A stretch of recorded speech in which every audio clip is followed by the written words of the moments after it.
Bonsoir tout le monde. La musique est très magnifique, n'est-ce pas? C'est très merveilleux. Et on dit que les anges au ciel les chantent. Et je pense que la chorale doit aller au ciel pour enseigner à chanter aux anges.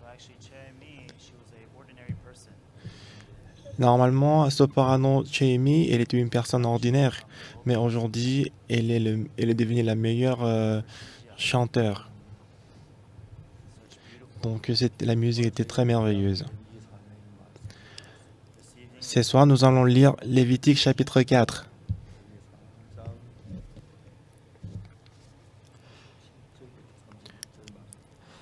Lisons Lévitique chapitre 4 du verset 27 jusqu'au verset 31.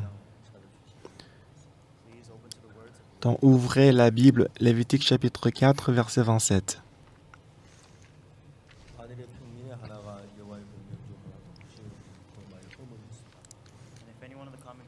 Si c'est quelqu'un de peuple qui a péché involontairement en faisant contre l'un des commandements de l'Éternel des choses, qui doivent point se faire et en se rendant ainsi coupables,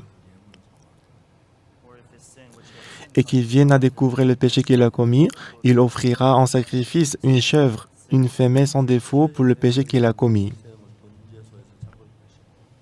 Il posera sa main sur la tête de la victime expiatoire qu'il égorgera dans le lieu où l'on égorge les holocaustes.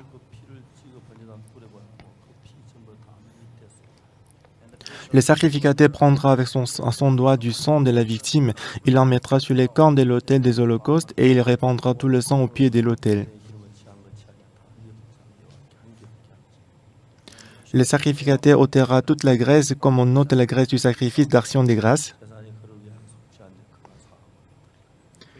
Et il la brûlera sur l'autel et elle sera d'une agréable odeur à l'Éternel. C'est ainsi que le sacrificateur fera pour cet homme l'expiation et il lui sera pardonné.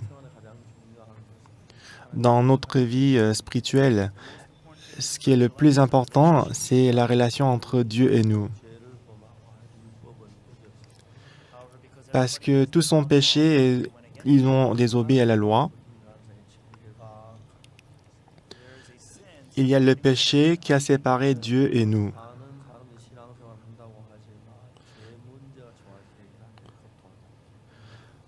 Aujourd'hui, les gens ils disent qu'ils mènent la vie spirituelle, mais à cause des problèmes péchés, il y a beaucoup de gens qui souffrent.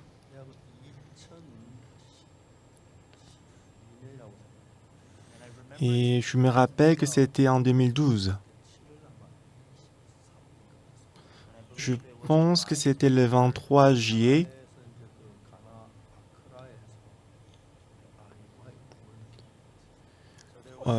Nous avons organisé le camp mondial IYF à Accra, au Ghana. Et j'ai été invité en tant que l'orateur principal de la conférence. Et quand je suis descendu de l'avion, à 15 heures, on avait la cérémonie d'ouverture. Bon, on était très occupés. Alors, dès qu'on est sorti, je devais passer par l'immigration dans l'aéroport. Et après, je suis pris la voiture pour aller directement au lieu du camp mondial.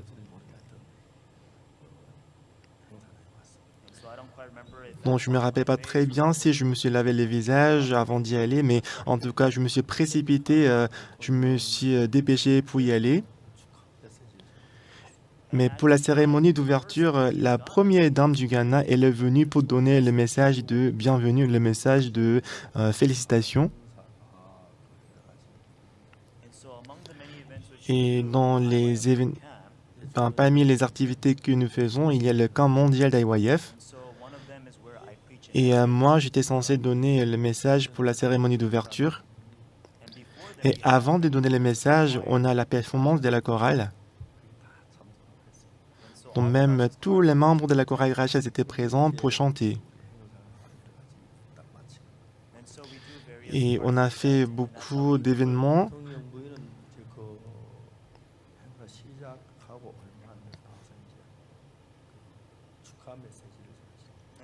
Et la première dame du Ghana, dès qu'on a commencé la cérémonie d'ouverture, elle est allée devant pour donner le message. Elle a donné le mot des bienvenus. Elle est très sage. Elle est très humble. Elle est une personne très généreuse. Parce qu'en général, la première dame est très occupée.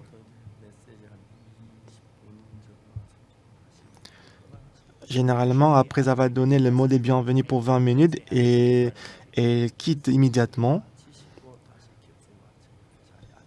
Cependant, elle, après avoir donné le mot des bienvenus, elle est retournée au siège et elle était assise à côté de moi. Donc, on a donné aussi la performance de la chorale et après j'ai donné le message. Et c'est ainsi qu'on a conclu, terminé la cérémonie d'ouverture. C'était un événement de 3 heures.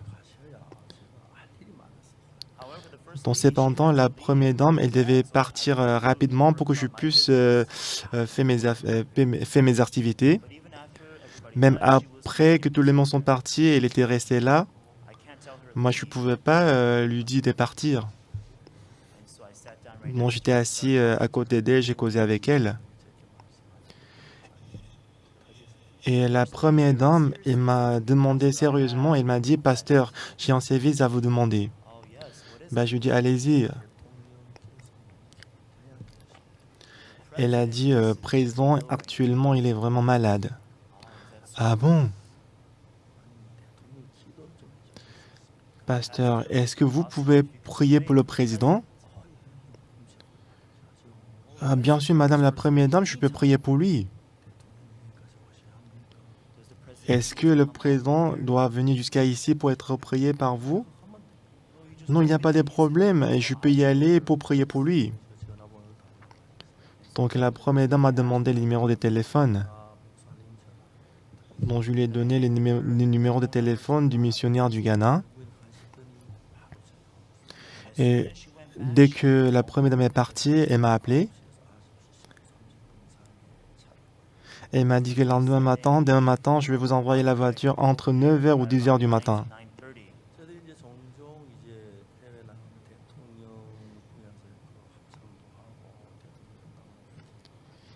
Et de temps en temps, j'ai eu l'occasion de rencontrer le président de plusieurs pays et on chante aussi devant le président. Et moi, je n'ai pas vraiment beaucoup de connaissances pour raconter, dire quelque chose devant le président. Mais pourquoi Dieu m'a permis de rencontrer le président? Parce que moi, je suis pasteur. Dieu veut que je prêche l'évangile au président. Donc, à chaque fois que je rencontre le président, je prêche l'évangile. Donc, le dernier chant qui était chanté par une soprano, elle s'appelle Chemi.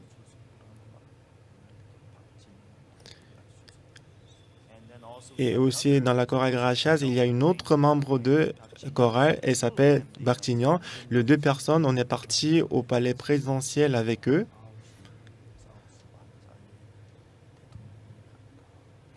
Donc, je les ai appelés, je leur ai dit, demain matin, entre 9h ou 9h30, on va aller au palais présidentiel. Alors, vous allez chanter devant le président, donc vous allez préparer 2 chants gagnants. Donc, le lendemain matin, c'était vers 9h10. Donc, il y avait les motos des polices, il y avait quelques motos des polices qui étaient venues et qu'il y avait 3 voitures noires sont arrivées. Et la première dame elle-même, elle est venue en personne pour nous escorter. Donc, je lui ai présenté 2 sopranos de la chorale Gracias et 2 personnes, ils ont pris la voiture avec la première dame. Et dans une autre voiture, moi, avec l'interprète et pasteur Joe Garon, on était dans cette voiture. Et dans la troisième voiture, il y avait garde-corps qui était là. Et après quelques minutes, on est arrivé au palais présidentiel. Et à l'époque, le président, il était gravement malade. Il paraît que c'était même difficile de s'asseoir, rester assis. Donc, Choi-mi et Bartignon, ils ont chanté les chants gagnants. Elles ont chanté, je ne sais pas si je peux bien chanter, elles ont chanté Yes, dame.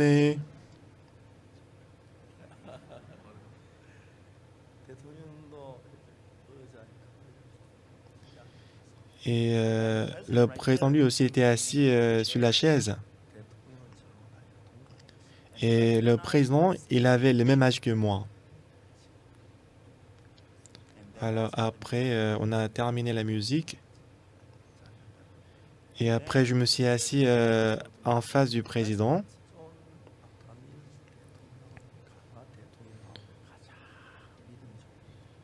Donc le président, il s'appelait John Attamil. Il est l'un des présidents gagnants le plus fidèle à Dieu.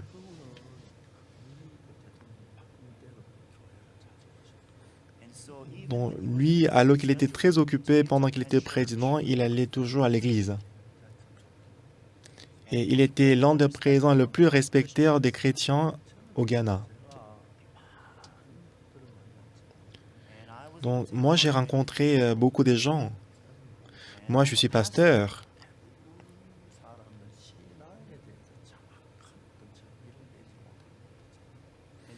Donc il y a beaucoup de gens qui ne sont pas capables de clarifier leur vie spirituelle. Mais le président m'a demandé une question vraiment sérieuse.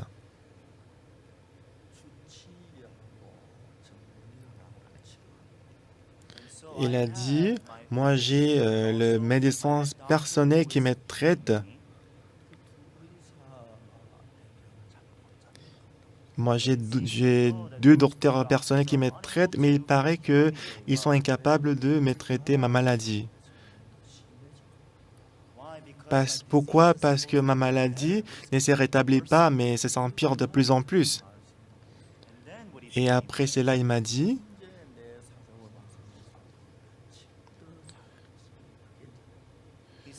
vu ma situation actuelle, je ne sais pas si je peux vivre, je ne sais pas combien de jours je peux encore vivre. Il a dit, moi, je n'ai aucun regret je n'ai aucun regret de mourir.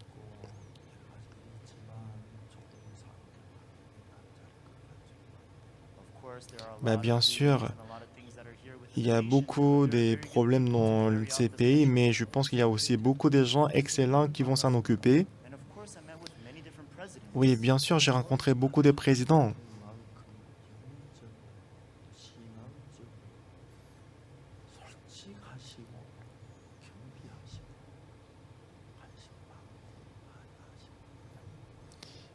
Mais cependant, je n'ai jamais rencontré le président qui était aussi fidèle, spirituel et honnête que lui, c'est présent John Attamil.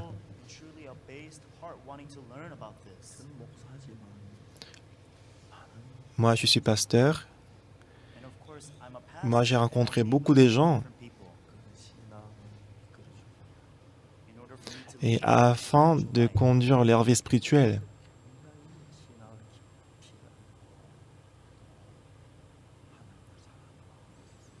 Et ces présidents, il était vraiment pieux, fidèle. Il avait beaucoup d'intérêt pour sa vie spirituelle. Et ces présidents aussi, il avait beaucoup d'amour pour son peuple. Ghana est considéré comme l'un des pays le plus développés dans l'Afrique de l'Ouest. Donc j'ai appris que beaucoup de gens dans l'Afrique de l'Ouest, ils ont envie d'aller au Ghana.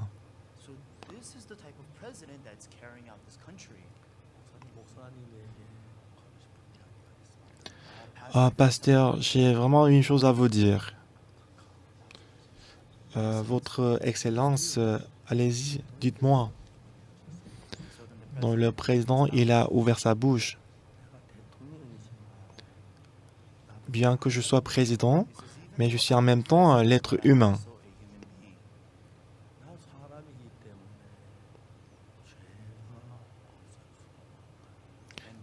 Parce que je suis être humain, je n'ai pas d'autre choix que d'avoir le péché. J'ai le péché dans mon cœur. Ce qui m'inquiète le plus,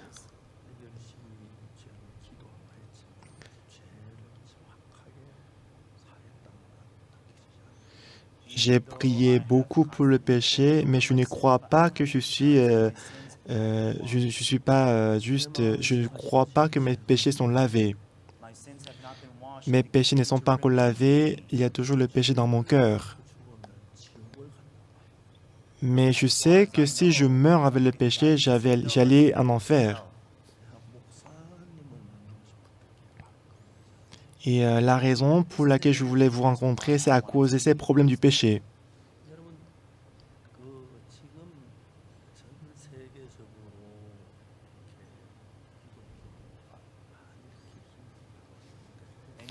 Donc actuellement, dans le monde entier, le christianisme travaille très puissamment.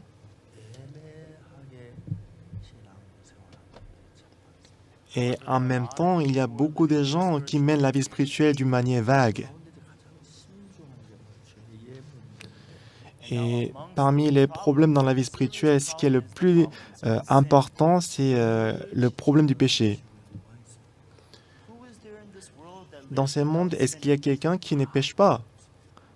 Il n'y a personne qui ne pêche. Il y a personne qui pouvait s'arrêter des péchés. Une fois, j'étais à Dijon et j'ai tenu en séminaire. Il y avait une dame très âgée, elle est venue à l'église.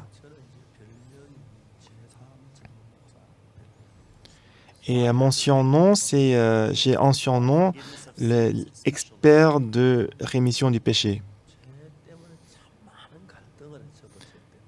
Parce que moi aussi, j'ai souffert beaucoup à cause du péché.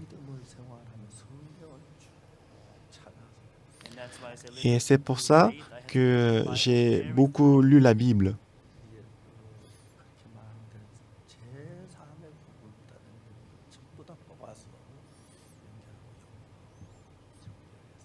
Donc, tout ce que j'ai fait, c'est que j'ai extrait tous les passages concernant la rémission du péché, et j'ai étudié et j'ai étudié.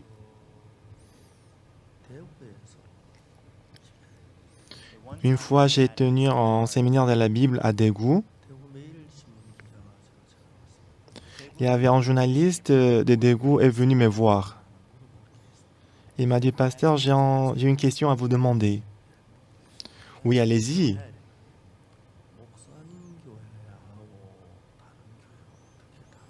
Pasteur, c'est quoi la différence entre votre église et les autres églises? Mais je sais que c'est pas pareil, c'est quoi la différence? Et moi, en souriant, je lui ai répondu. Et je lui ai dit, comment est-ce que je peux expliquer la différence dans un mot? Mais quand même, expliquez-moi la différence. Ah, messieurs les journalistes, est-ce que vous allez à l'église? Il a dit qu'il n'est jamais allé à l'église. Ah bon?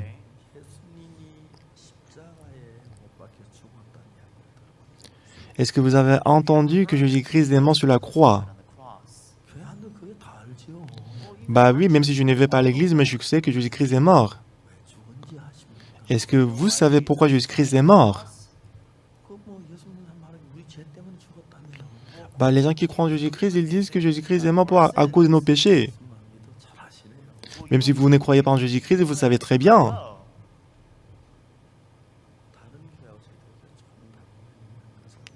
Donc la raison pour laquelle il y a une différence entre notre église et les autres églises. Les autres églises, en disant que Jésus-Christ est mort à cause de nos péchés, mais ils disent toujours qu'ils sont pécheurs.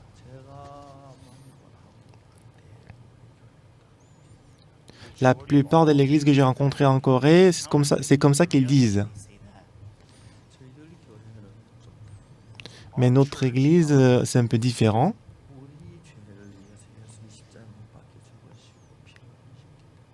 Parce que Jésus-Christ est mort sur la croix, il a versé le sang à cause de nos péchés. Et notre Église dit que notre péché est pardonné.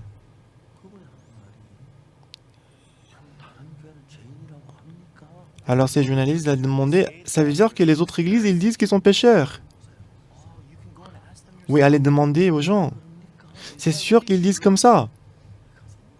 Oui, allez demander aux gens dans la rue. Alors qu'est-ce qu'ils croient? C'est comme ça qu'il a dit.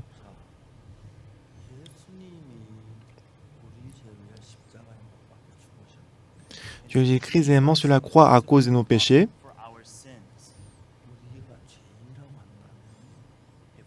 Mais si on dit qu'on est pécheur, Jésus-Christ est mort sur la croix pour laver nos péchés. Mais si on dit qu'on est pécheur, ça veut dire que Jésus-Christ a échoué, il n'a pas lavé nos péchés. Alors, pourquoi Jésus-Christ est-il mort sur la croix alors?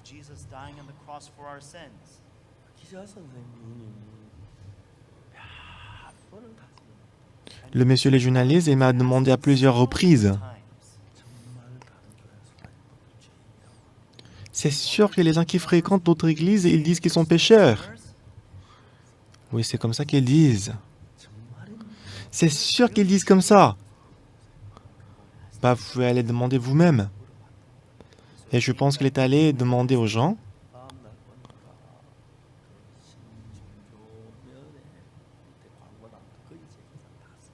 Et le lendemain, quand je regardais le journal qu'il avait écrit, il a utilisé une page entière pour écrire l'article.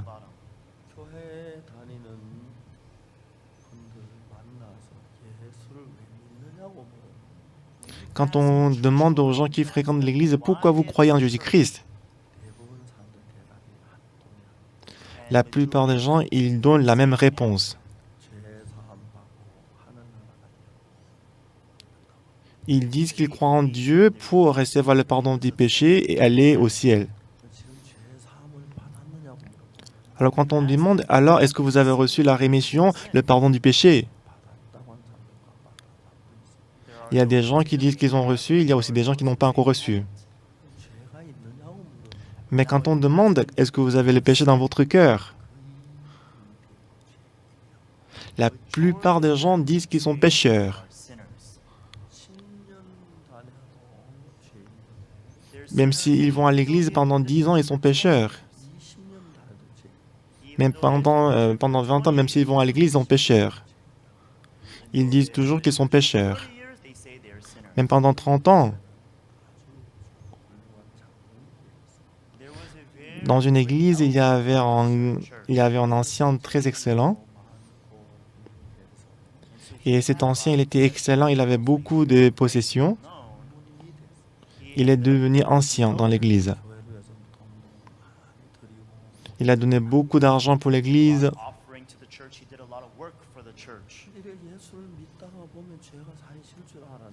Il a pensé qu'en croyant en Jésus-Christ, ses péchés vont être pardonnés. Mais puisque cet ancien, il était très âgé, c'était le moment de mourir. Maintenant, la mort était juste devant lui. Mais il n'avait pas encore reçu le salut. Puisqu'il avait peur que s'il meurt, il allait en enfer. Ah, parce que qu'est-ce que je dois faire? Mais si tu crois en Jésus-Christ, tu vas aller au ciel. Mais j'ai le péché dans mon cœur. On dit qu'à la fin, il a insulté Jésus-Christ et il est mort. Beaucoup de gens, ils croient en Jésus-Christ. Oui, ils croient en Jésus-Christ.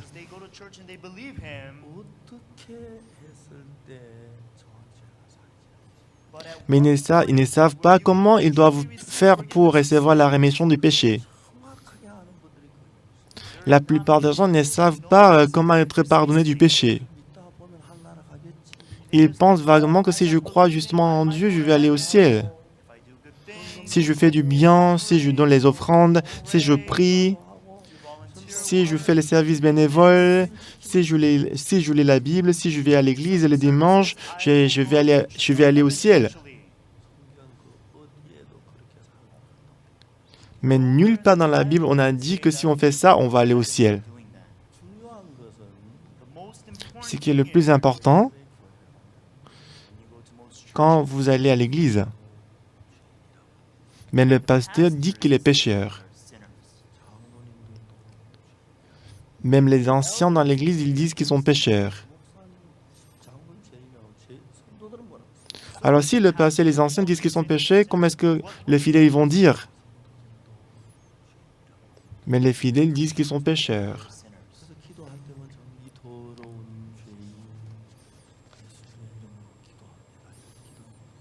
Alors quand ils prient, la plupart des gens, ils disent ainsi dans la prière, c'est péché, moi je suis péché, j'ai prié au nom de Jésus-Christ.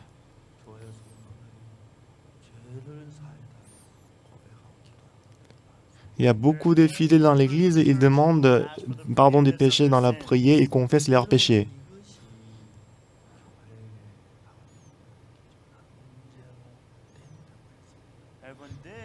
Tout le monde, c'est devenir un grand problème pour ceux qui vont à l'église.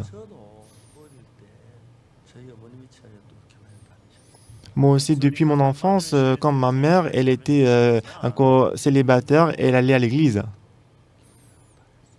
Moi aussi, depuis mon enfance, j'allais à l'église. Moi, je suis né en 1944.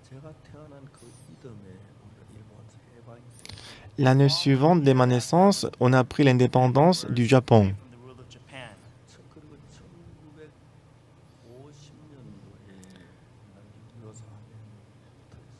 Et en 1950, la guerre des Corées était éclatée.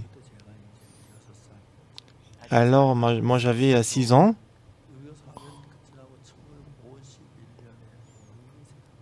Et juste après la guerre des Corées, en 1951, ma mère est décédée. Et un mois après la mort de ma mère, mon grand frère, il est parti pour faire le service militaire.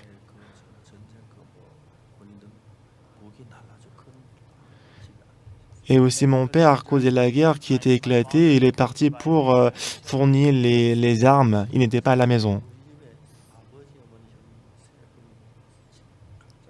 Alors soudainement dans la maison, papa, maman et grand frère, ils sont partis. La guerre était vraiment misérable.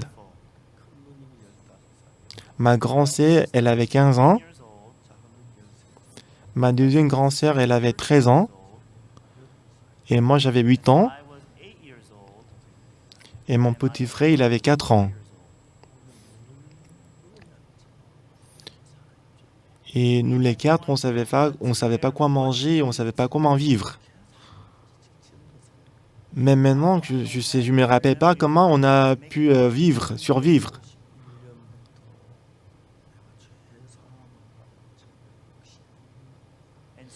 Donc depuis 1951 et l'année où j'ai reçu le salut, c'était 1962. Donc c'est pendant 11 ans.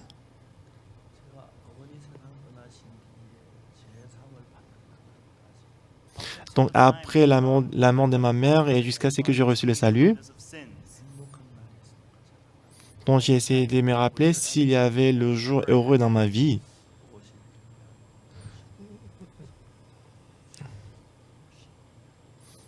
« 1951, 52, 53, 60, 61, il n'y avait pas de jours heureux dans ma vie. Je ne savais même pas de quoi il s'agissait le bonheur. Moi, j'avais faim.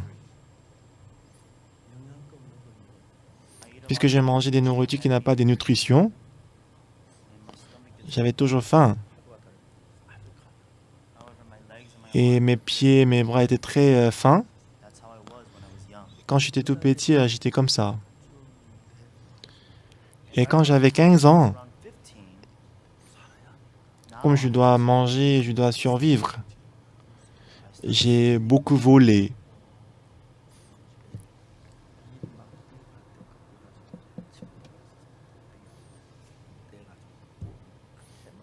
Donc, je suis allé chez quelqu'un, je suis allé au champ avec mes amis, on a volé le blé et qu'on a mis le feu, on a grillé le blé pour manger ensemble. C'était très délicieux.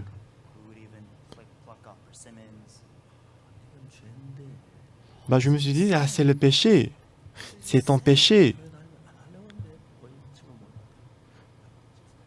Comme je vais à l'église, je ne voulais pas commettre le péché, mais quand je rencontrais mes amis, j'ai toujours volé. Mais moi, je ne savais pas comment recevoir le pardon du péché.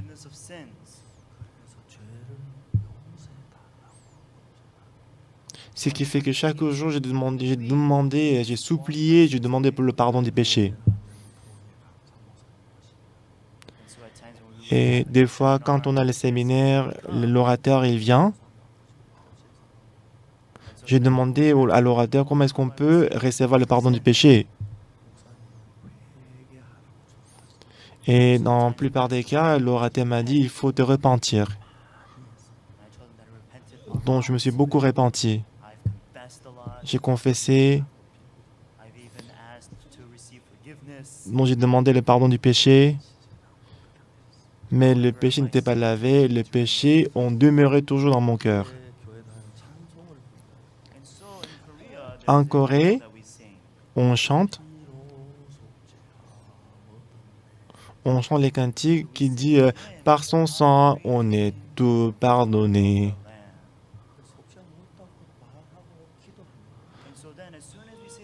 Alors, après avoir chanté en disant on est racheté, on est lavé du sang de Jésus-Christ, mais on prie en disant ah Seigneur, je suis péché, pardonnez-moi le péché. Dans mon église, il n'y avait personne qui était sauvé, qui avait reçu le pardon du péché à l'époque. Mais le passé, il disait qu'il était pécheur. Même l'ancien, il disait qu'il était pécheur.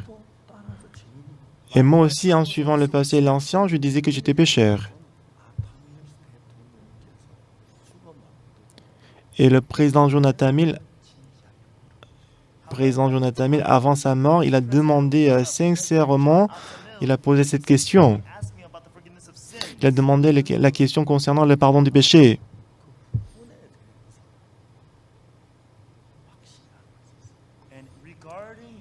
Et par rapport à ces problèmes, la question qu'il avait posée, je connaissais très bien la réponse.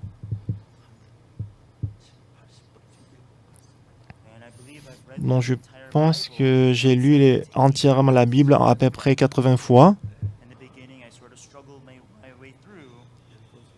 Et au départ, j'avais du mal à lire la Bible, mais en lisant 10 fois, 20 fois, je pouvais voir une grande photo de la Bible. Donc en tout, j'ai lu à peu près 80, 70 fois la Bible entièrement. Et en lisant la Bible,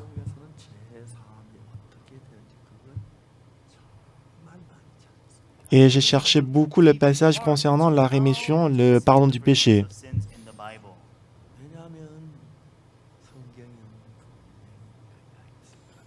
Parce que j'étais sûr que dans la Bible, on avait parlé du pardon du péché et la rémission du péché. Ce soir, nous avons lu Lévitique chapitre 4, verset 27.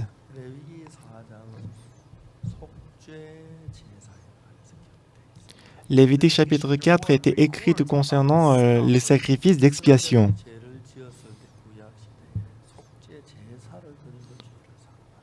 Dans l'Ancien Testament, lorsque le peuple israélien ils ont commis le péché, à travers les sacrifices d'expiation, ils étaient pardonnés du péché.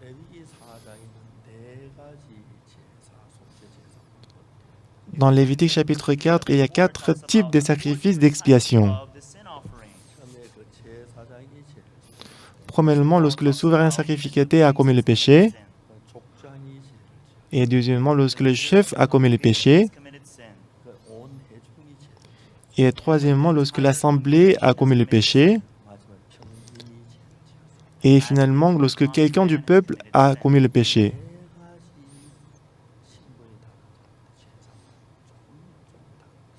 Donc, dans cette histoire, il y a 4 types de sacrifices d'expiation. C'est un peu différent de l'un des autres. Donc, parce que Lévitique chapitre 4 est la méthode qui explique comment recevoir le pardon du péché.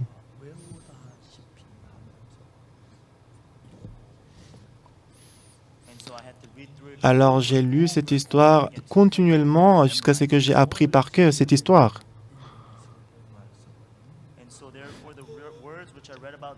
Et l'histoire que j'ai lue ce soir, il a expliqué comment, quand une personne ordonnée a commis le péché, comment est-ce qu'il peut être pardonné de ses péchés. Après avoir découvert ses péchés,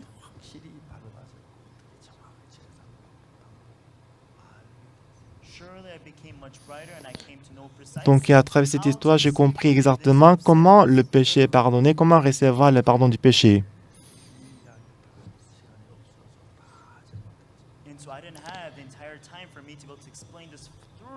Comme j'avais pas du temps suffisant pour expliquer tout ça au président. Cependant, je lui ai expliqué quand même précisément comment le péché est pardonné. Donc je lui ai dit que dans la Bible, il y a la méthode par laquelle le péché peut être pardonné précisément. C'est Lévitique chapitre 4. Dans Lévitique chapitre 4, verset 31, qu'est-ce qui est écrit? Il est écrit ainsi.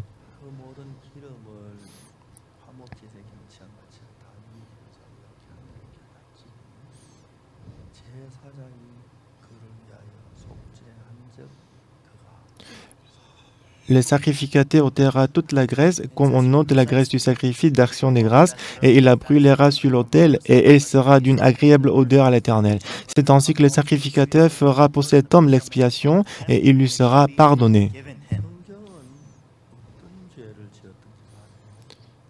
Alors, quel que soit le péché que vous avez commis,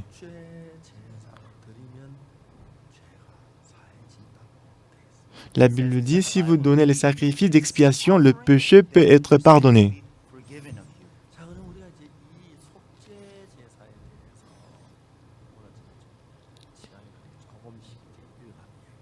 Donc ça prendra du temps, mais ce soir, je vais vous expliquer concernant le sacrifice d'expiation. Alors si vous regardez chapitre 4, verset 27,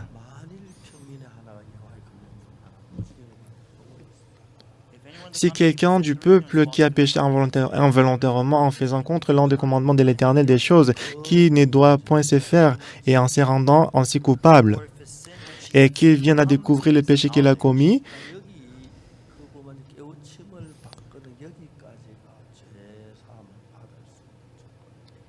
alors jusqu'à ce qu'on dit qu'il vienne à découvrir le péché qu'il a commis, c'est ça la condition de recevoir la rémission, le pardon du péché. Alors en ce qui concerne le pardon du péché, si on ne commet pas le péché, on ne peut pas être pardonné du péché. Alors premièrement, pour être pardonné du péché, on doit commettre le péché.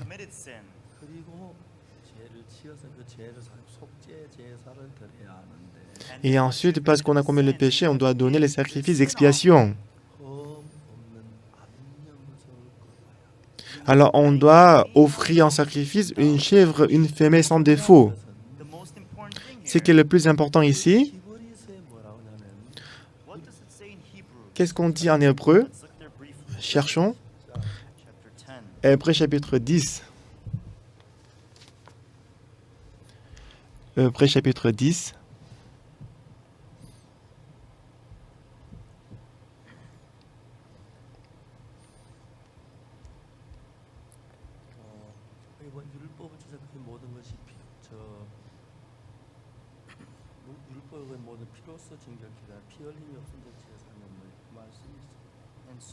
Donc, il y a un verset qui dit sans l'effusion du sang, il n'y a pas de pardon.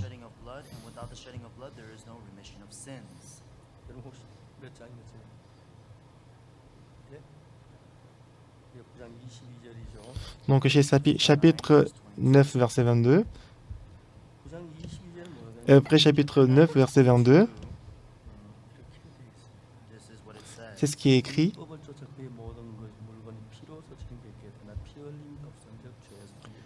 Hébreux chapitre 9, verset 22, et presque tout d'après la loi est purifié avec du sang, et sans effusion du sang, il n'y a pas de pardon.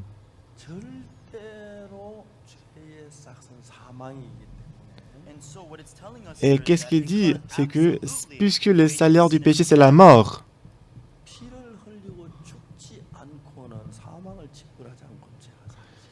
sans payer la mort, sans effusion de sang, il n'y a pas de pardon.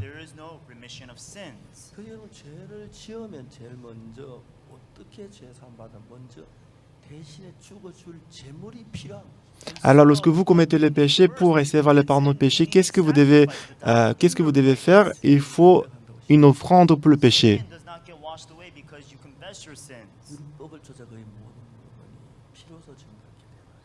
Ici, on dit presque tout d'après la loi est purifié avec du sang.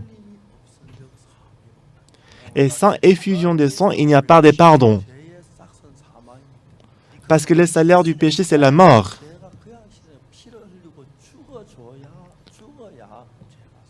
Le péché ne peut pas se laver lui-même automatiquement, mais il faut effusion de sang pour le pardon du péché.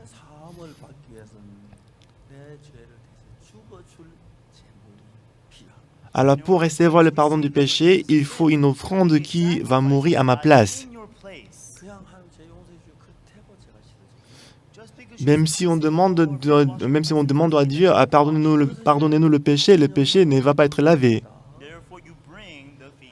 C'est pourquoi il faut ramener une chèvre, une femelle sans défaut. On va retourner Lévitique chapitre 4, verset 27.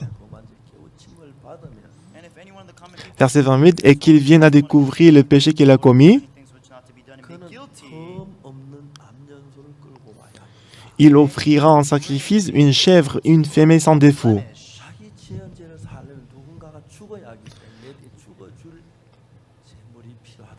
Alors pour laver le péché, il faut une offrande qui va mourir à sa place, il faut une offrande pour le péché.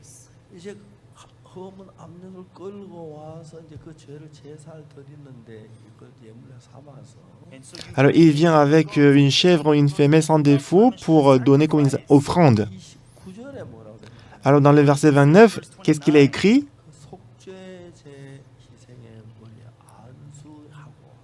Il posera sa main sur la tête de la victime expiatoire. Alors maintenant, je connais très bien cette histoire. Mais à l'époque, je ne connaissais pas cette histoire. À ce que je connais, quand on devient le pasteur, on pose la main sur la tête. Quand on oint un ancien, on pose la main sur la tête de l'ancien. Alors je me demandais pourquoi est-ce qu'on doit poser la main sur la tête de la victime expiatoire? Est-ce que la chèvre va devenir pasteur ou ancien? Alors moi je ne comprenais pas pourquoi.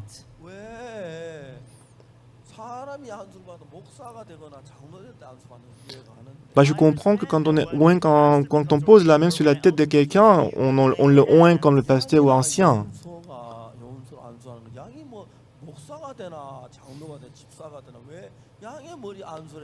Mais pourquoi est-ce qu'on doit poser la main sur la tête de la chèvre? Est-ce qu'elle va devenir ancien, diacre ou pasteur? Alors moi, je devais résoudre ces problèmes.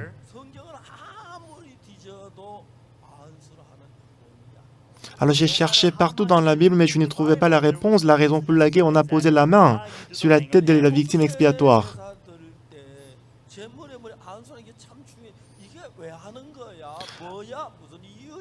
Quand on donne le sacrifice d'expiation, il est très important de poser la main sur la tête de la chèvre. Mais pourquoi est-ce qu'on le fait? C'est pourquoi la raison? C'est quoi la raison? Alors j'ai cherché la Bible, mais je ne trouvais pas la réponse. Alors j'ai lu plusieurs fois la Bible, mais je n'ai pas trouvé la réponse. Même si je lisais en ce moment-là, je ne le découvrais pas, je passais justement. Mais en lisant Lévitique chapitre 16, j'étais très surpris. Dans Lévitique chapitre 16, verset 21, on peut trouver la réponse. Ah oui, c'est ça!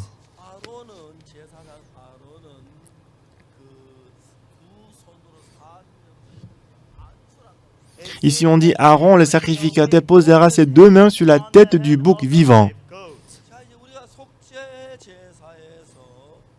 Alors, concernant le sacrifice d'expiation,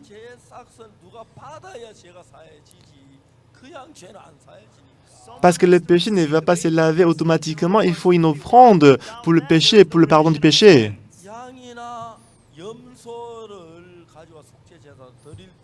Lorsque vous donnez en sacrifice, soit une chèvre, soit un bouc,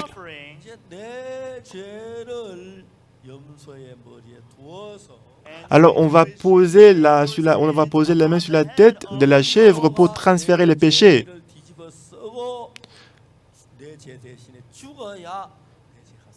Alors le péché peut être lavé lorsque je pose la main sur la tête, lorsqu'on pose la main sur la tête, et comme ça le péché va être transféré à l'offrande. Parce que moi je ne connaissais pas, pendant longtemps j'ai cherché. J'avais lu 2 ou 3 fois en ce moment-là, mais j'ai passé justement sans découvrir ces versets.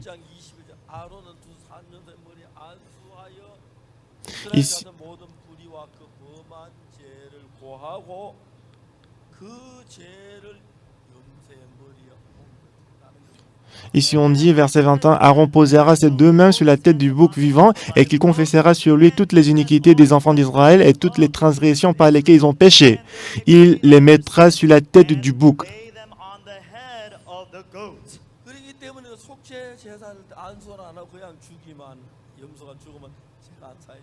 C'est pourquoi quand on donne le sacrifice d'expiation sans poser les deux mains sur la tête de la victime expiatoire, si on l'égorge justement, il ne va pas laver le péché. On doit poser les mains sur la tête de la chèvre pour transférer le péché. Alors, lorsqu'on pose la main sur la tête de la victime expiatoire, ce n'est plus moi qui ai le péché, mais le péché va être transféré à la chèvre. Alors, pour le salaire du péché, lorsque la chèvre est égorgée et tuée,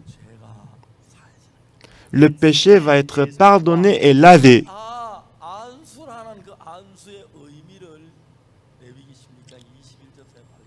Alors j'ai compris la raison pour laquelle on doit faire l'imposition de main à travers Lévitique chapitre 16, verset 21. Et après cela, qu'est-ce qu'on fait? On va retourner à Lévitique chapitre 4. Regardons verset 30.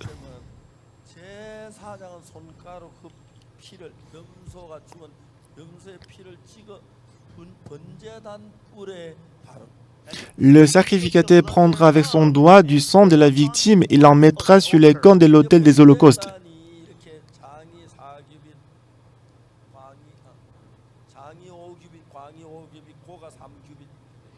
Donc du coup, l'autel des holocaustes, largeur c'est 5 coudées, longueur c'est 5 coudées, et hauteur c'est 3,5 coudées. Et dans 4 coins, il y a les cornes.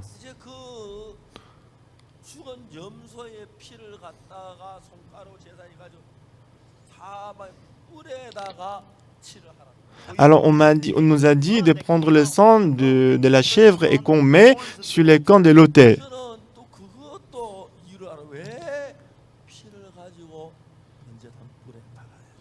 Et ça aussi, je ne comprenais pas pourquoi est-ce qu'on doit prendre du sang et on doit les mettre sur les cornes de l'autel. Alors en lisant la Bible, j'ai cherché la réponse, la raison. Et j'ai trouvé finalement la raison. J'ai lu Lévitique chapitre 4, mais la réponse se trouve dans Jérémie chapitre 17. Si on va à Jérémie chapitre 17, verset 1, est-ce que vous voyez? On va lire tous ensemble. Le péché de Juda est écrit avec un burin de fer, avec une pointe de diamant. Il est gravé sur la table de leur cœur et sur les cornes de vos autels.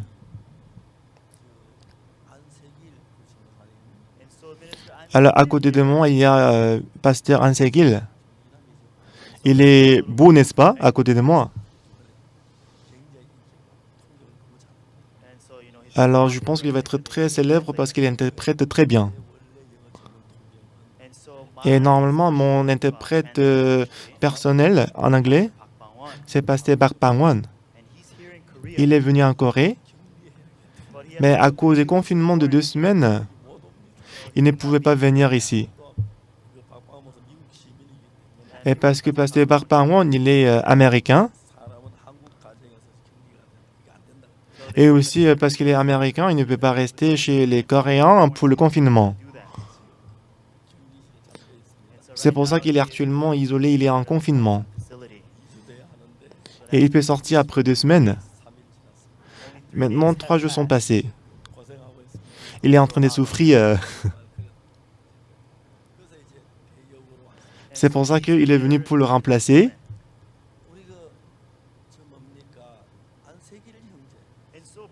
Donc, frère An-segil, et comme on voyage ensemble, et quand on voyage ensemble, c'est lui qui conduit ma voiture. Et c'est très bon parce que son nom, c'est Sege, ce qui veut dire en coréen, le nouveau chemin. Il connaît tous les nouveaux chemins quand tu conduis la voiture. Quand tu conduis la voiture, c'est comme si on prend toujours le nouveau chemin et il roule très bien la voiture. Alors, il a interprété pour moi. Donc, soudainement, en fait, sa qualité commençait à augmenter. On m'a dit qu'il interprète très bien. Donc, il a une bonne voix, il est beau, il est un peu plus grand que moi. Donc, sa qualité, il est devenu très célèbre. Quand je vois les jeunes qui grandissent, je suis très content. Donc, dans chaque pays, j'ai des interprètes différents. J'ai à peu près 10 interprètes. Quand on prêche en français, en espagnol, il y a plusieurs interprètes.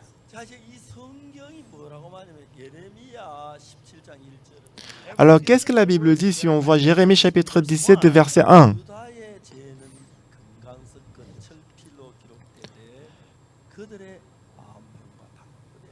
Le péché de Juda est écrit avec un burin de fer, avec une pointe de diamant. Il est gravé sur la table de leur cœur et sur les cornes de vos autels.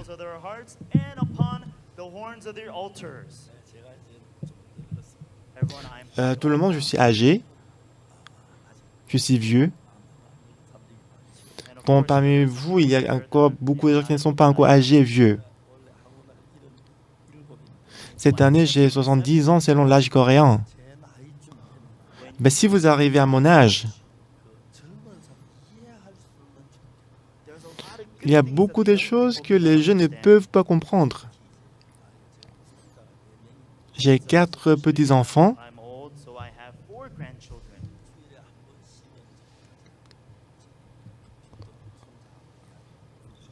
Alors, une fois par semaine, au moins une fois par semaine, je cause avec mes petits-enfants à travers téléphone. Et mes petits-enfants, ils sont très mignons. Et quand vous arrivez à cet âge, il y a des avantages. Donc, vous savez que la capacité de mémoire se détériore, ça baisse. Et vous savez à quel point il est bon d'avoir une mémoire qui se dégrade. Lorsque la capacité de mémoire se dégrade, tout devient simple. Rien n'est compliqué. Par exemple, que la dette que je dois donner, je l'oublie. Mais beaucoup de fois, ça m'arrive. Mais bien sûr, je n'étais pas endetté. Mais des fois, le fait d'oublier, c'est une bonne chose. Quand je vois ma femme, et je pense que la capacité de mémoire de ma femme disparaît plus rapidement que la mienne. C'est très intéressant. En fait, si vous pensez que c'est dommage, c'est dommage. Mais lorsque vous arrivez à mon âge, il y a beaucoup de désavantages que les jeunes ne peuvent pas comprendre. Vous ne savez pas à quel point c'est bon. Vous savez, en fait, avant, quand j'étais jeune, j'ai appris par cœur tous les versets bibliques, mais tout à l'heure, j'ai oublié le verset. Il y avait quelqu'un qui m'a enseigné le verset. Donc, le problème ici, pourquoi le péché est écrit sur la table de leur cœur et sur les cônes de l'autel?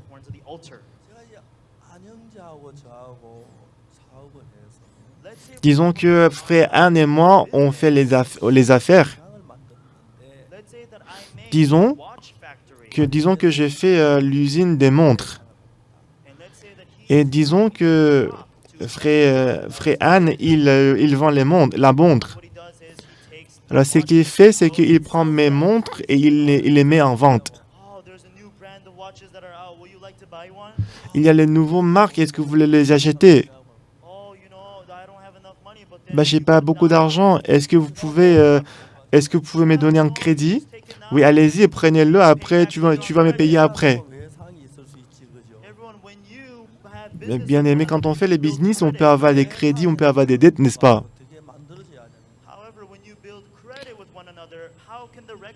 Et comment, lorsqu'on fait le crédit, lorsqu'on emprunte de l'argent, comment est-ce qu'on doit faire l'enregistrement? Donc, disons que j'ai donné 300 montres. Telle date, j'ai donné 300 montres. Tu dois enregistrer, n'est-ce pas?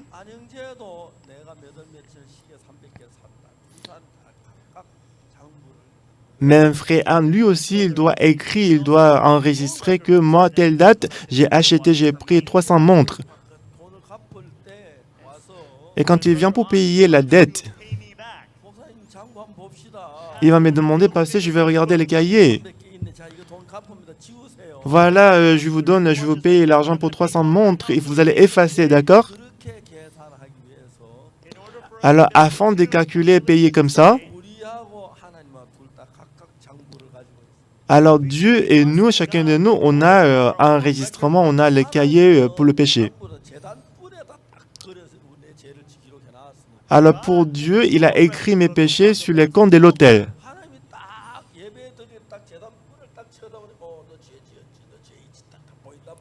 Donc lorsque Dieu nous regarde, il nous regarde à travers l'autel, et quand il regarde les cônes de l'autel, il va dire, vous avez commis le péché, toi, vous.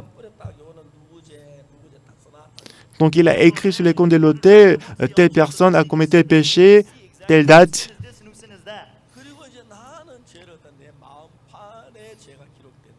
Et de mon côté, quand je commets le péché est écrit sur la table de mon cœur. Lorsque vous commettez le péché, vous vous le rappelez dans votre cœur, n'est-ce pas? Donc ici, ce qui est important,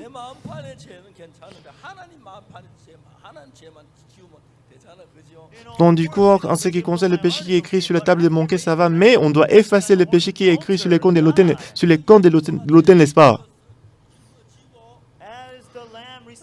Donc, la chèvre prend le péché quand il verse le sang, quand il meurt.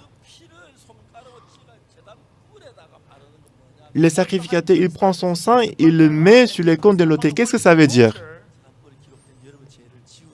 C'est effacer le péché, vos péchés qui est écrit sur les cônes de l'autel. Donc quand je vivais à Dijon, il y avait un ancien qui vendait les charbons. Donc dans sa boutique, il y avait un tableau. Donc il a écrit dessus, telle personne a pris combien de tel nombre de charbon en crédit. Et quand il fait, c'est que quand la personne vient pour payer la dette, il efface le nom. Donc quand on dit mettre le sang sur les cônes de l'autel, parce que l'agneau, la chèvre est morte et qu'il a effacé, il a payé le péché. Alors c'est comme ça qu'on doit effacer un enregistrement de péché qui est écrit sur les cônes de l'autel. Et en ce moment-là, vos péchés est lavé parfaitement. Est-ce que vous comprenez? Est-ce que vous comprenez? Alors Jésus-Christ est venu dans ce monde à cause de nos péchés.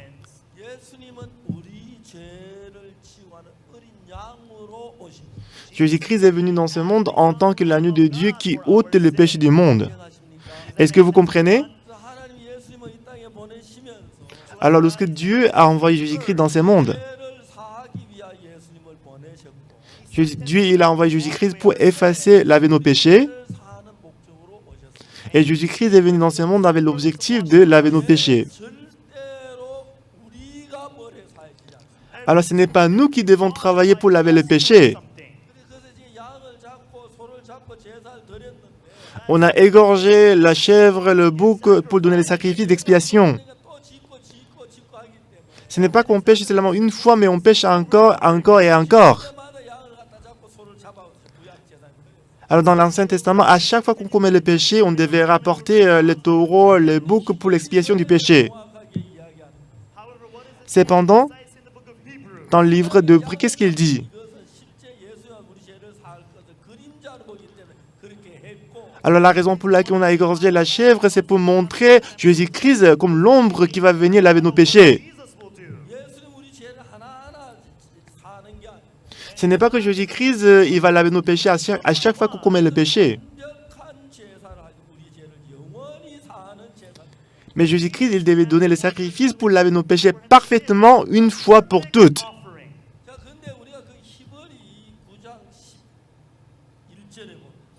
Donc si on voit Hébreux chapitre 9, verset 11, qu'est-ce qui est écrit?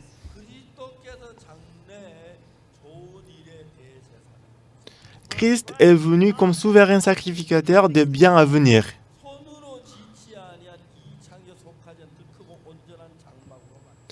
Il a traversé le tabernacle plus grand et plus parfait qui n'est pas construit des mains d'hommes.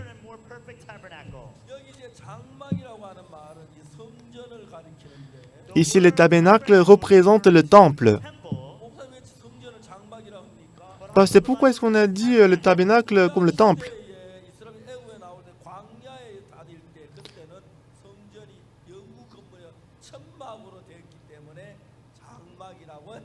Lorsque le peuple allait sortir de l'Égypte, puisqu'ils étaient dans le désert, ils n'avaient pas un bâtiment permanent pour le temple, ils avaient plutôt le tabernacle.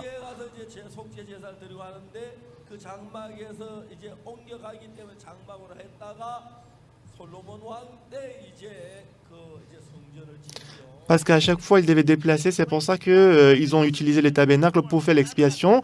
Mais au temps du roi Salomon, on a construit le temple.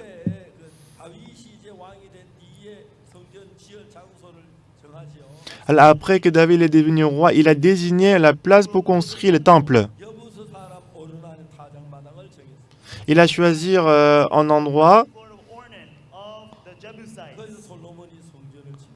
et le terrain des Jébusiens, c'est celui-là que Salomon a construit le temple. Alors, on a construit le temple avec l'image qu'on avait vue au ciel. Alors, si vous regardez ces genres de choses en détail, c'est très intéressant. Donc, le monde du ciel, ce n'est pas un monde limité qui est limité par le temps, c'est un monde éternel. Et ce monde dans lequel nous vivons, c'est le monde qui est limité par le temps. Alors, la terre va tourner autour du soleil et que le temps va passer. Même si on a donné les sacrifices pour le péché. Mais parce qu'on est limité par le temps va passer. On a donné les sacrifices. Alors, on a donné les sacrifices d'expiation, le péché lavé. Cependant, la prochaine fois, quand on commet le péché à nouveau,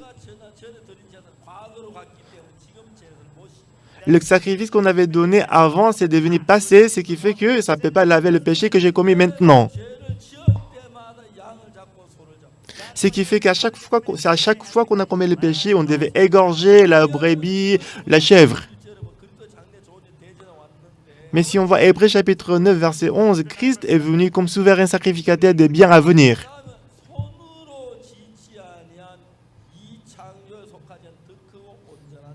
Ensuite, il a traversé le tabernacle plus grand et plus parfait qui n'est pas construit des mains d'hommes.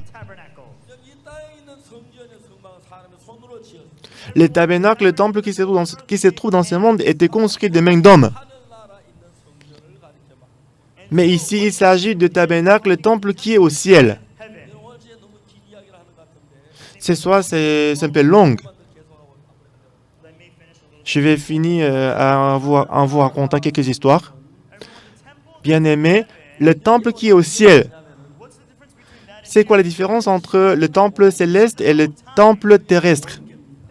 Le temple céleste, c'est éternel, alors que le temple terrestre, c'est limité par le temps. Alors tout ce qui est au ciel, c'est éternel. Avec ces corps que nous avons, on ne peut pas entrer dans le monde du ciel parce que c'est éternel. Dans l'éternité, dans le monde éternel, il n'y a que des choses éternelles. C'est pour ça que l'offrande doit être éternelle pour y entrer. Nous sommes dans ce monde. Et à chaque fois qu'on commet le péché, on doit donner les sacrifices pour le péché.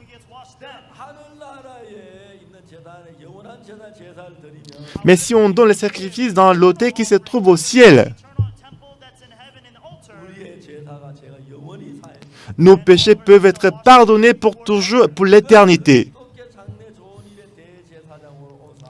Christ est venu comme souverain sacrificateur des biens à venir.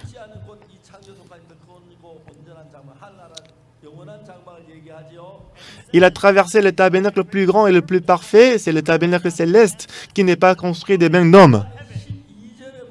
Mais si vous regardez verset 12,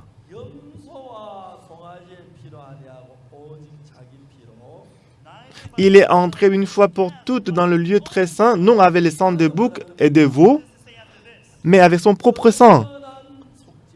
Qu'est-ce qu'on a dit ensuite? Ayant obtenu une rédemption éternelle.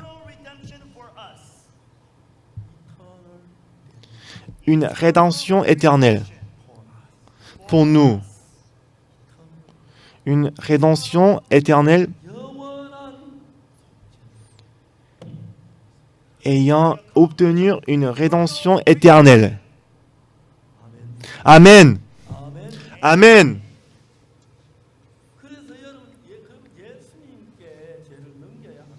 Alors on doit transférer le péché à Jésus.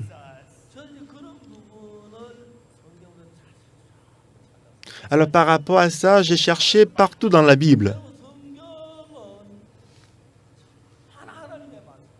La Bible, c'est vraiment la parole de Dieu.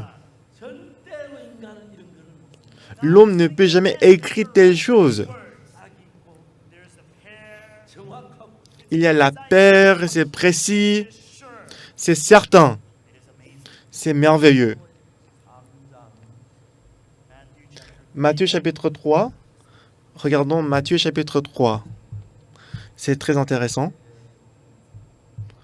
Matthieu chapitre 3.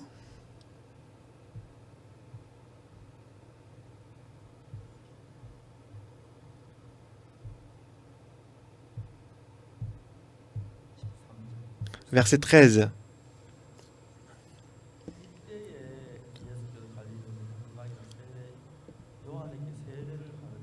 Alors Jésus vint de la Galilée au Jourdain vers Jean pour être baptisé par lui. Jean-Baptiste, dans le Jourdain, il donnait le baptême de repentance. Répentez-vous, le ciel est proche. Alors pour la marque de repentance, il a donné le baptême. Donc beaucoup de gens sont venus pour être baptisés par lui. Mais un jour, Jésus-Christ est venu pour être baptisé par lui. Mais Jean, il était surpris. C'est moi qui ai besoin d'être baptisé par toi, tu viens à moi. Mais qu'est-ce que Jésus-Christ lui a répondu? Verset 15.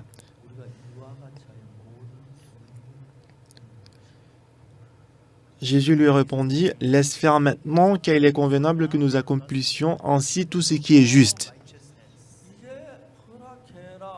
Laisse faire maintenant, car il est convenable que nous accomplissions ainsi tout ce qui est juste.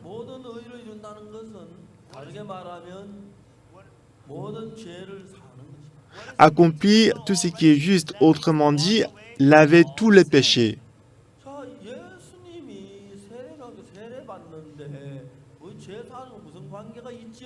Jésus-Christ, il est baptisé, mais quel rapport existe-t-il entre le baptême de Jésus-Christ et nos péchés? Si vous regardez Ésaïe chapitre 53, verset 6, « Nous étions tous errants comme des brebis, chacun suivait sa propre voie. Et l'Éternel a fait retomber sur lui l'iniquité de nous tous. Alors pour Jésus-Christ d'être puni à notre place,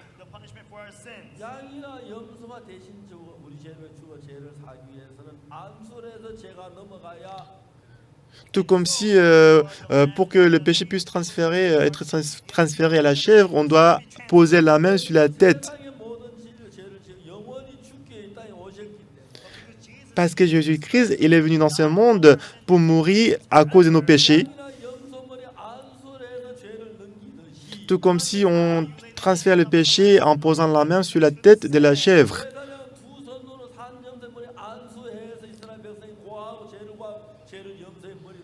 Le souverain sacrificateur, il posera ses deux mains sur la tête de la victime expiatoire et qu'il confesserait tous les péchés.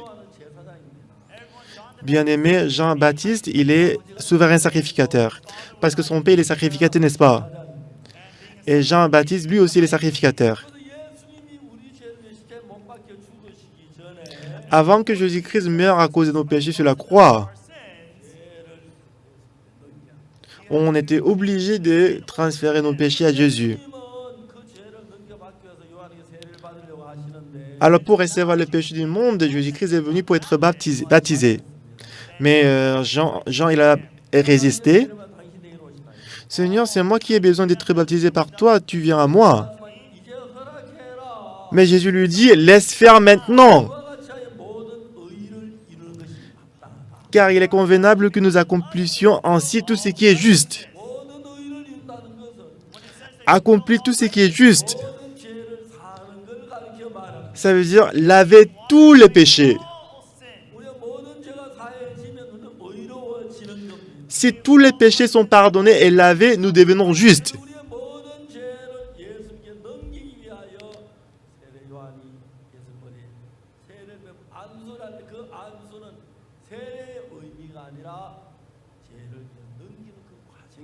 Alors pour transférer nos péchés à Jésus-Christ, Jean-Baptiste, il a baptisé Jésus-Christ. Ici, le baptême, ce n'était pas le baptême, mais c'est pour transférer le péché, c'est pour imposer la main.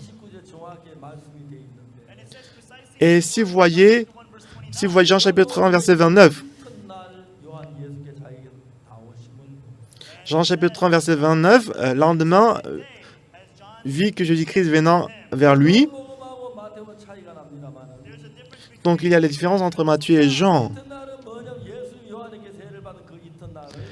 Et le lendemain, qu'est-ce que ça veut dire? Le lendemain, ça veut dire après que Jésus-Christ a été baptisé par Jean-Baptiste. Donc Jésus-Christ, la veille, Jésus-Christ a été baptisé par Jean-Baptiste. Et le lendemain, il vit Jésus-Christ venant à lui. Et Jean-Baptiste, il a dit, voici l'agneau de Dieu qui ôte le péché du monde. Amen. Amen. Tout ce que nous devons savoir par rapport à ça. Alors, d'où est-ce que votre péché est parti? Vos péchés sont transférés à Jésus-Christ. Lorsqu'on a égorgé la brebis pour le péché, on a posé les mains sur la tête de la victime expiatoire. Ainsi, on a transféré le péché à la chèvre, au bouc. Lorsque la victime expiatoire est égorgée, lorsqu'elle verse le sang, le péché est lavé.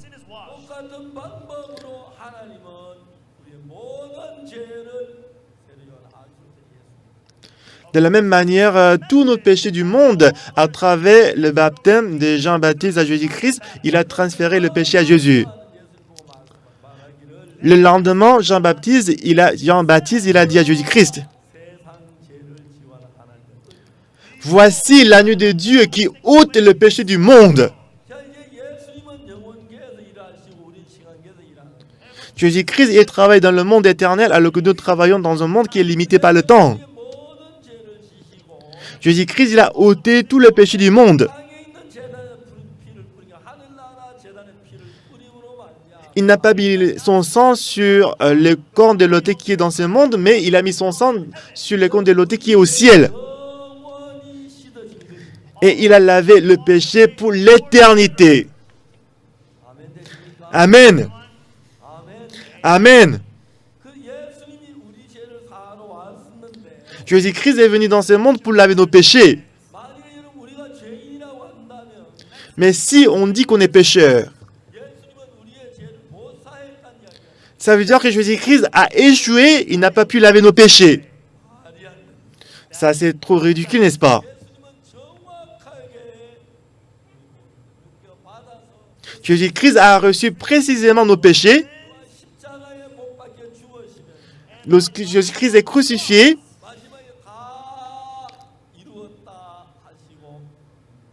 à la fin, il a dit « Tout est accompli ». Qu'est-ce qu'il a accompli? Il a accompli la mission. Autrement dit, il a fini de laver tous nos péchés. Alors maintenant, on n'a plus rien à faire pour laver le péché.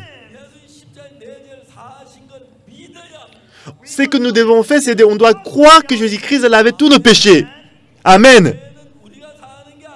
Ce n'est pas nous qui lavons le péché. Quoi que vous fassiez, vous ne pourrez même pas laver un petit péché.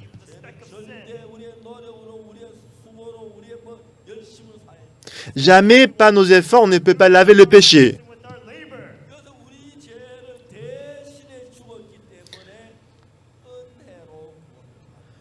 Parce que Jésus-Christ est mort à cause de nos péchés, c'est par la grâce que nous sommes sauvés. Aujourd'hui, beaucoup de gens ils vont à l'église, disant qu'ils croient en Jésus-Christ. Mais toujours, ils disent qu'ils sont pécheurs. Ça veut dire qu'ils sont en train de mépriser, insulter Jésus-Christ. Si je suis pécheur, Jésus-Christ, il est venu dans ce monde pour laver mes péchés, mais si je dis que je suis péché, il a échoué. Ça veut dire que vous êtes en train de mépriser, négliger Jésus-Christ. Bien-aimés, nous ne sommes pas pécheurs. Quel que soit le péché que vous avez commis, ce n'est pas qu'on a lavé le péché nous-mêmes. Mais au moment où Jésus-Christ est mort sur la croix, toutes les punitions du péché sont terminées. Tous nos péchés sont lavés. C'est ce que nous devons croire. Mes péchés sont lavés. Alors, croire en Jésus-Christ veut dire croire en cela. Ce n'est pas moi qui ai fait quelque chose pour être lavé. Parce que la croix de Jésus-Christ a lavé tous mes péchés. C'est pour ça que moi, je ne suis pas pécheur. Jésus-Christ est puni à ma place. Et qu'il a déjà payé le salaire du péché.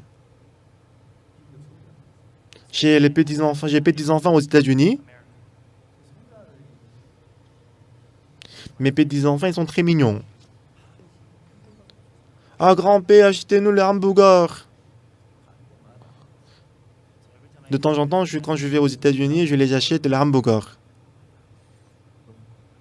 Je leur dis, allons manger le hamburger. Donc, il y a une boutique qui s'appelle Five Guys, il aime beaucoup. Si vous y allez, il y a une variété de hamburgers. Donc, j'ai 4 petits-enfants. Et mon fils et ma belle-fille. Et aussi 4 enfants de Pasteur Barpangwon. Avec sa femme. Et Pasteur Terry avec sa femme. Et les enfants, ils sont tous mignons. Et quand je les achète en hamburger, ça coûte à peu près $200. Bah, commandez tout ce que vous voulez manger. Ils commandent. Et moi, je prends la signature. Je signe et je paye. Je paye $200. Et les enfants, ils aiment beaucoup l'hamburger. Ils mangent. Et après, ils ont mangé tous. Ils mangent le grand hamburger. Moi, je prends un petit hamburger. Et je leur demande, est-ce que vous voulez manger la glace? Oh, grand-père, je suis rassasié, j'en peux plus manger. Oui, c'est ça. Il est rassasié, il ne peut plus manger. Dans notre cœur, si l'amour de Jésus-Christ prend place dans notre cœur, il n'y a plus d'espace où les autres choses peuvent entrer. La femme adultère, elle a reçu le pardon du péché à travers Jésus-Christ. La femme adultère, son cœur était rempli de la reconnaissance de Jésus-Christ.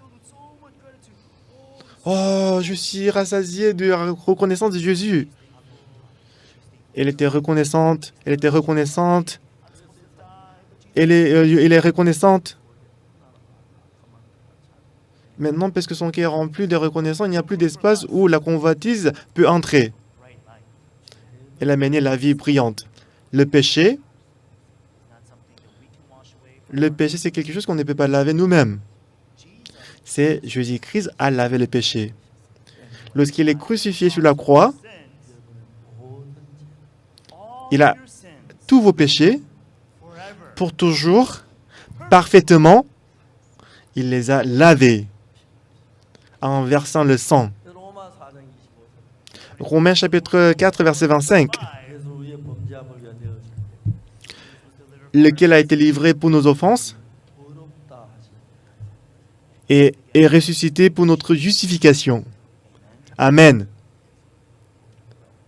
Jésus-Christ nous a déclarés justes. Romains chapitre 3, verset 23, tous sont péchés et sont privés de la gloire de Dieu.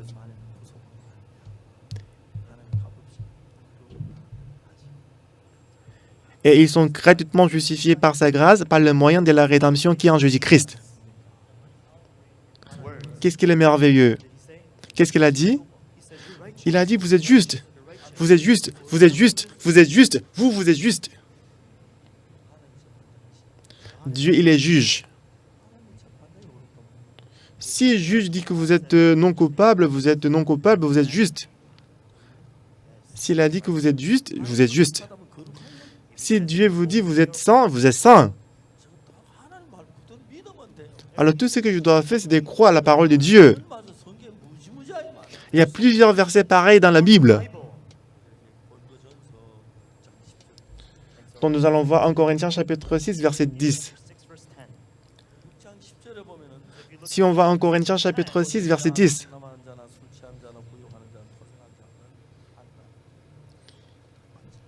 Ni les efféminés, ni les infâmes, ni les voleurs, ni les cupides, ni les ivrognes, ni les outragés, ni les ravisseurs n'hériteront le royaume de Dieu. Et c'est là ce que vous essayez quelques-uns de vous. Au nom du Seigneur Jésus-Christ et par l'Esprit de notre Dieu, mais vous avez été lavés, mais vous avez été sanctifiés, mais vous avez été justifiés. Oui, vous avez commis le péché. Mais, quand on dit mais, cependant, vous avez été lavés. Oui, vous avez commis le péché. Mais, vous avez été justifiés. Vous avez commis le péché. Mais vous avez été sanctifiés. C'est ce qu'il va nous dire. C'est certain, n'est-ce pas? Est-ce qu'on est péché ou on est juste? Quelqu'un nous dit, ils disent parce que vous êtes juste, vous pouvez pécher librement. Ils disent qu'on pêche à volonté. C'est pas ça. Si on reçoit cet amour, on ne peut s'empêcher d'être éloigné du péché. Ce n'est pas nous qui devons agir, qui devons faire quelque chose pour laver le péché. Il n'y a pas d'autre chose que le sang de Jésus-Christ qui peut laver le péché. Il n'y a que le sang de Jésus-Christ qui peut laver le péché. Depuis 2017,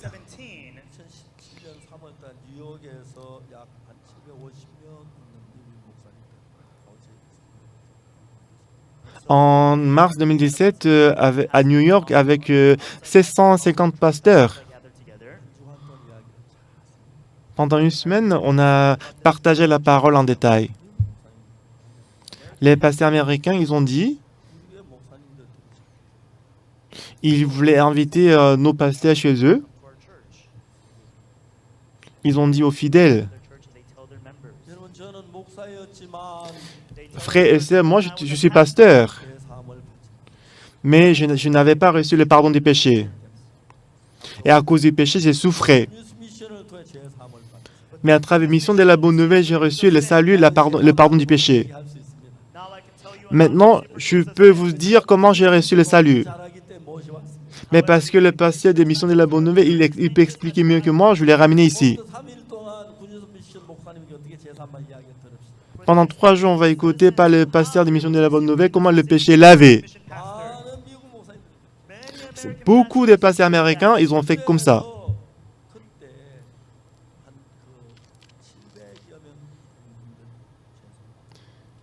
Et en ce moment-là, à peu près 700 pasteurs, ils étaient tous sauvés, ils étaient joyeux. Et ensuite, on a fait le programme à Hong Kong, 1500 pasteurs étaient sauvés et 4000 pasteurs au Kenya et 2000 personnes au Togo.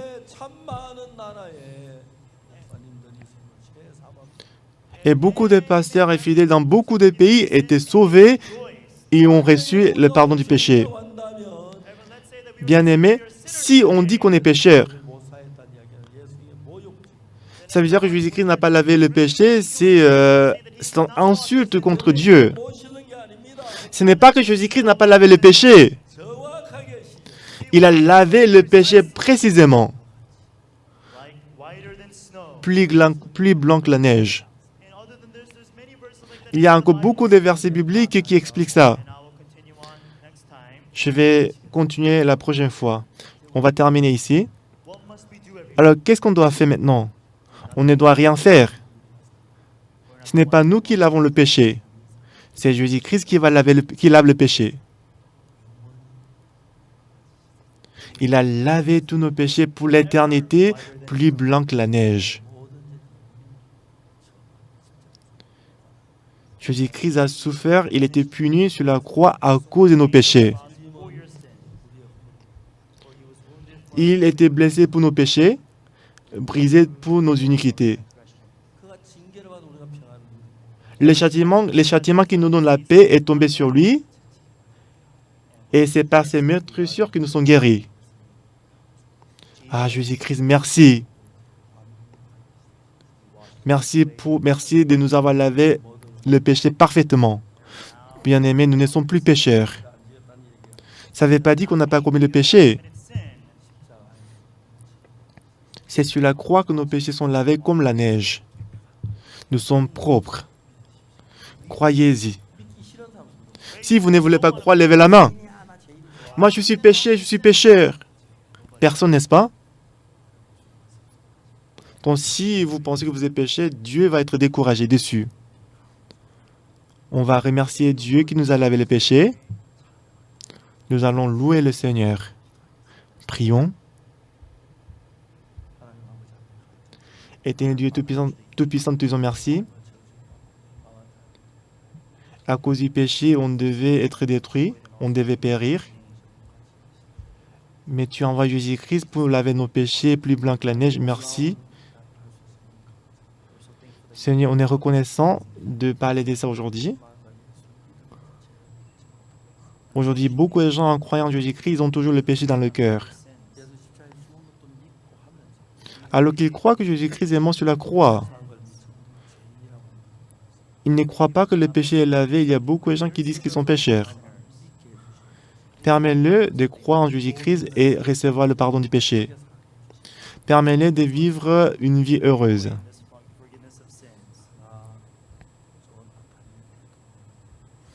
Le président du Ghana, Jonathan Mill, il a cru à la parole de Dieu. Il s'est réjoui en disant que ses péchés sont pardonnés. 4 heures après, il est parti, il est retourné au Seigneur. Seigneur Jésus-Christ, merci d'être mort sur la croix. Je te remercie d'avoir lavé le péché. J'espère que Jésus-Christ, le salut, entrera dans le cœur de tout le monde en Corée et dans le monde entier. Et permet-nous de croire qu'on n'est plus péché, mais on est juste par le sang de Jésus-Christ. Et on est en train de prêcher cet évangile dans le monde entier. J'aimerais que tout le monde reçoive le salut et aille au ciel. On est reconnaissant de pouvoir prêcher le sang de Jésus-Christ précieux.